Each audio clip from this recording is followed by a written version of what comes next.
Assalamualaikum warahmatullahi wabarakatuh. Perkenalkan, nama saya Kurniasi Wijayanti, NPM 032 semester 2A. Di sini saya akan membuat video tentang pengambilan cairan lambung. Sebelumnya, sampel cairan lambung sendiri ialah cairan kompleks yang dihasilkan oleh kelenjar di dinding lambung. Cairan ini memiliki sifat asam kuat, seperti cuka, yang memungkinkannya untuk menjalankan berbagai fungsi penting dalam proses pencernaan. Komponen penting cairan lambung terdiri dari asam lambung, enzim pencernaan, dan juga mukus. Selanjutnya ada jenis tes pada sampel cairan lambung. Yang pertama itu ada tes pH, dan yang kedua ada tes mikroskopis. Selanjutnya ada tes darah okult. Selanjutnya ada tes pepsinogen. Kemudian ada tes gastritis. Kemudian ada tes serologi. Yang terakhir ada tes molekuler. Jenis sampel cairan lambung. Yang pertama ada cairan lambung aspirasi. Kemudian ada cairan lambung puasa dan lambung terangsang, biopsi lambung. Kemudian ada kuret lambung. Selanjutnya ada hasil pemeriksaan sampel cairan lambung. Pemeriksaan makroskopis. Yang pertama ada volume, bau, warna, lendir, sisa makanan, pus, dan potongan jaringan. Hasil pemeriksaan normal pada volume itu 25-75 mili. Pada warna, yaitu berwarna kuning pucat. Pada bau, berbau asam. pH sekitar 1,5-3,5. Sel-sel sedikit sel epitel lambung, lendir, dan leukosit. Kemudian bakteri, tidak ada bakteri Helicobacter pylori. Kemudian hasil pemeriksaan abnormal. Yang pertama volume terlalu tinggi atau terlalu rendah. Yang kedua ada warna, berdarah, coklat atau hitam. Yang ketiga ada bau, berbau busuk. Selanjutnya ada pH yang terlalu tinggi atau terlalu rendah. Kemudian ada sel-sel, banyak sel epitel lambung, sel darah putih atau sel kanker. Kemudian ada bakteri, adanya bakteri Helicobacter pylori. Kemudian ada alat dan bahan pengambilan sampel cairan lambung. Yang pertama ada selang nasogastrik yang berfungsi sebagai alat yang digunakan untuk memasukkan ke dalam hidung yang menuju lambung, kemudian mengambil cairan lambung tersebut. Kemudian ada kertas lakmus yang berfungsi untuk menguji bahwa cairan lambung tersebut memang bersifat asam. Kemudian ada wadah sampel yang digunakan untuk menampung cairan lambung setelah dikeluarkan dari sonde. Kemudian ada stetoskop yang berfungsi untuk memastikan bahwa sonde tersebut sudah sampai di lambung. Kemudian ada spet yang digunakan untuk mengambil cairan lambung dari bawah sonde. Kemudian ada pelumas yang digunakan untuk melumaskan atau melicinkan selang nasogastrik. Sebelumnya, alat dan bahan yang kita gunakan hanya ilustrasi. Kemudian selanjutnya ada prosedur pengambilan sampel. Yang pertama, ada persiapan sebelum prosedur itu. Pasien biasanya diminta untuk berpuasa selama beberapa jam sebelum prosedur. Kemudian yang kedua, pasien mungkin perlu berhenti minum obat tertentu sebelum prosedur. Kemudian yang terakhir itu pasien harus memberitahu dokter tentang alergi atau kondisi medis apapun yang sedang mereka miliki. Kemudian yang terakhir ada prosedur. Prosedurnya itu ada dua. Yang pertama ada aspirat lambung yang digunakan untuk mengeluarkan isi perut seperti racun atau darah, dan untuk mengambil sampel cairan lambung untuk pemeriksaan.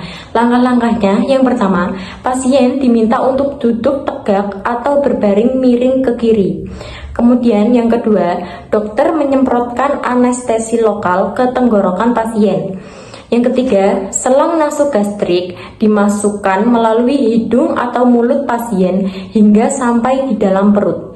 Kemudian isi perut disedot keluar dengan spet atau pompa.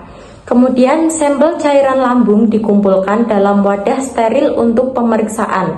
Kemudian yang selanjutnya ada endoskopi lambung atau gastroskopi yang digunakan untuk melihat bagaimana dalam perut dan usus kecil, dan untuk mengambil sampel jaringan atau biopsi atau cairan lambung untuk pemeriksaan.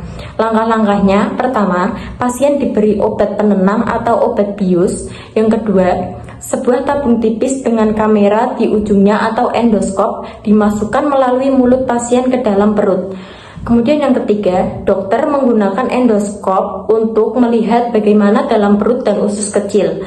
Selanjutnya, sampel jaringan atau cairan lambung dapat diambil melalui endoskop dengan alat kecil. Kemudian, sampel dikumpulkan dalam wadah steril untuk pemeriksaan.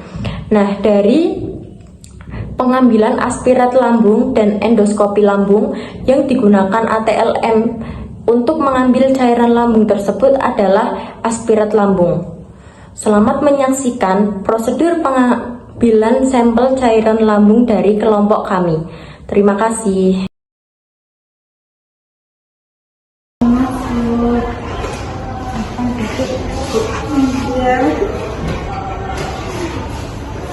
Dapat rujukan dari dokter buat pemeriksaan enderitis. Ya, boleh dilihat dulu ya. Boleh pinjam kartu identitasnya. Atas nama Ibu Fitri ya. Ya betul. Umurnya 35 tahun. Alamat Kedunguni. Ini kartunya saya kembalikan. Ini saya terima ya Bu. Ditunggu sebentar ya.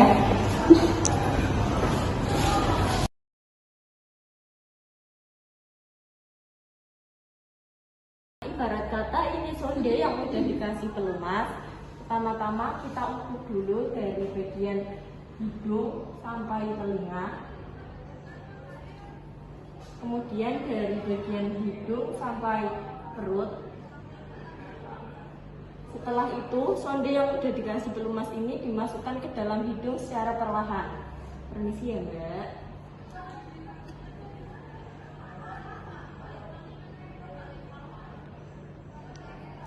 Jika sonde sudah benar-benar masuk, yang memungkinkan cairan lambung ini udah keluar, kita bisa ambil cairan lambung ini menggunakan spet dari bawah sonde yang sudah terpasang tadi.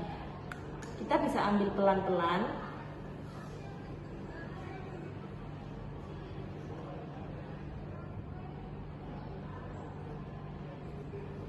Tarik spet agar cairan lambung masuk.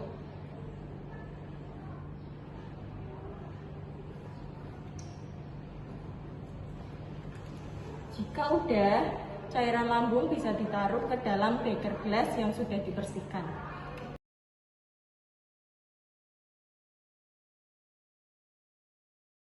Untuk memastikan sonde sudah sampai di lambung, kita periksa menggunakan stetoskop.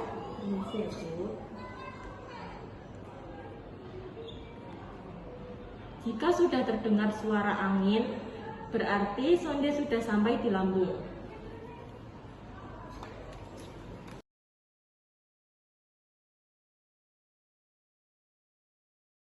Jika pengambilan cairan lambung sudah selesai, kita bisa lepas sonde secara perlahan.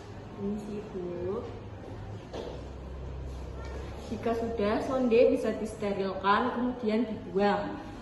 Cairan lambung bisa diperiksa dengan pemeriksaan gastroenteritis.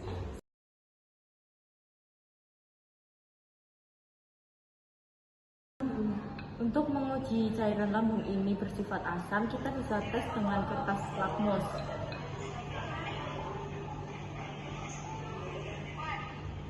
Lakmus akan berubah dari biru menjadi merah.